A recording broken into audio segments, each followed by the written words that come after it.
the origin of the TED conference is that it stands for Technology, Entertainment, Design, and that's sort of still the core of, I think, the kind of content and the speakers about it. But really today, it's a collection of very bright, accomplished, creative people from around the world who are doing or have done amazing things with a story to tell.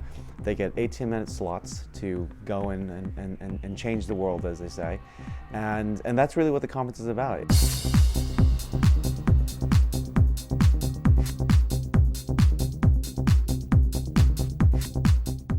So I think one of the great things about TEDx in the North is that it's an opportunity to kind of, to bring these people together and to say, and sometimes it's not just, one person in advertising finds another person in advertising. It's also people working in government, it's people working in the university sector, it's people working in technologies, et cetera, et cetera. There are creative, bright people in many different places. It's a matter of how can we create a community here that kind of brings them together.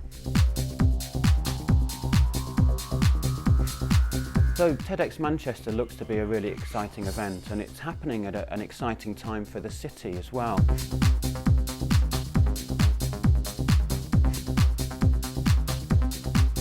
And one thing that TED does really well is it reaches outside the core technology community and features inspirational talks by people from a whole wide range of areas.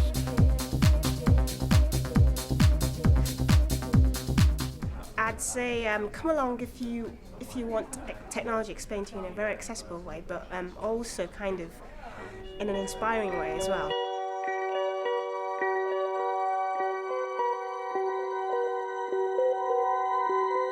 Today I'm looking forward to hearing from areas that I wouldn't normally be exposed to.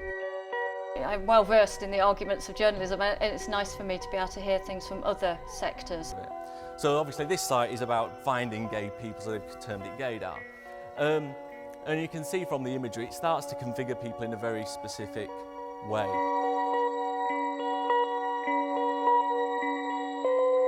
I think it's such a good idea because it just gives people 10 or 15 minutes to talk about the things that they really care about. This will be the largest TEDx that I've been involved with, certainly. I've been involved directly with 5. It's always entertaining and informative to hear people talk about things that they're passionate about. I don't generally get the opportunity to hear such eminent speakers from other disciplines, and I'm really interested to see their thoughts, and maybe that will adapt my thoughts, and for the future it can be a big influence on the direction of my work. Pre-Raphaelite gaming, and I was actually thinking about the artistic movement rather than some veiled reference to Teenage Mutant Ninja Turtles. Although I did come up with a really good excuse for using it that way on the train over here, but it was very contrived. My favourite speaker was Paul Colton at Mystic Mobile, the guy who just did the last talk, because he was really funny. He had kind of this really dry delivery where he was quite self-deprecating at times, but it would be woven into his discussion on this interplay between mobile games and people's social capital. I love the fact that one of the top things on the App Store is iFart, and that they're now, it's been so successful, they're now in a legal battle with Pull My Finger. And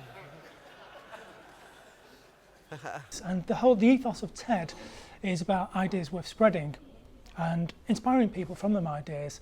And I can count numerous times when I've recited J.J. Abrams in meetings, in huge projects, over the last 2 years since the very first time I saw it. So, even though I've seen it before, it still inspires me. The thing is that it represents infinite possibility. It represents hope. It represents potential. And what I love about this box, and what I realize I sort of do in whatever it is that I do, is I find myself drawn to infinite possibility and that sense of potential. And I realize that mystery is the catalyst. Even to the point that I'm going on stage in about 5 or 10 minutes. I'm tempted to rip up everything that I've planned for today and just talk a little bit about the projects that's inspired me to go forth and do. And I've just made a film with a phone. We've got a cameraman here, a mobile phone camera. It's from the BBC. So here we go, ladies and gentlemen. Let's say hello to the BBC. 1, 2, 3, hello BBC. I am I must have gone to about 8 or 9 festivals with a bag full of mobile phones, and gave the phones out to the audience and asked them to shoot the festival from their point of view. Not Che Guevara, Che Guevara, new revolution. Hello, my name's Christy. I'm working at Creamfield. I thought Sarah Hartley was very good. I thought that she really raised some really elegant points, connecting journalism and the role of journalism to, again, this sense of sort of lack of certainty about where the future's going, but she explored it really, really well. Really interesting ideas tend to happen in the gaps between disciplines and when people from different disciplines spark off each other. And I think that's what TEDx and the wider TED attempt to create. So obviously by coming here today and being involved and being able to help the guys put it on, we're hoping to create some of those sparks and maybe find some ideas that we wouldn't have necessarily thought of by ourselves.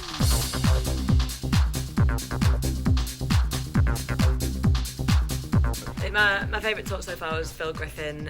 He was really animated, really entertaining, kept our interest and kept to his 10-15 minutes, which I think is the point of TEDx. I think cities are very delicate organisms and they can take a lot of kicking and bashing about.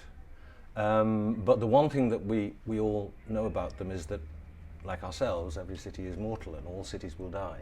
Now, I'm quite an old person. But when I was born, Detroit was the 6th most prosperous city in the world. Today, it is absolutely on its deathbed. Not only is that what they do with theatres, but that's as many cars as they get to park in them. Quite profoundly interesting, very animated, very passionate, and it inspired me. So that's what we were interested in. People like Mark Goodchild I thought were really interesting. There's no coincidence that it's about 11 when kids start gravitating, well, girls start gravitating to social networking sites and boys are gravitating to hardcore MMOGs. I think some of the stuff he was talking about how young people are, what they like, what they don't like, how much time they're spending online versus other forms of entertainment, if you like. I thought that was all incredibly interesting and really something that I'll take away and apply to my own work, to be honest. I think the whole idea of perception it's ironic. You wouldn't think that the analysis about gaydar would necessarily have a huge relevance to what we're doing in children's, but just how people are perceived and how people project themselves and how sites need to adapt to that is really important. I think not only is the TED events about technology, but they're also involved with using technology as well. So in using hashtags, using Twitter, to having a live stream and kind of real-time conversation and noise around the TED events makes it really interesting actually, and I think we can take a lot from that. Ego kicks in, and straight after my talk I was checking out Twitter to see what people were saying about it and getting feedback, and thankfully the feedback's been good. I guess I'll be boasting that I've been to a TEDx. Yeah, you just get lots of ideas, and it's just it's always good to get away and get those kind of synapses firing.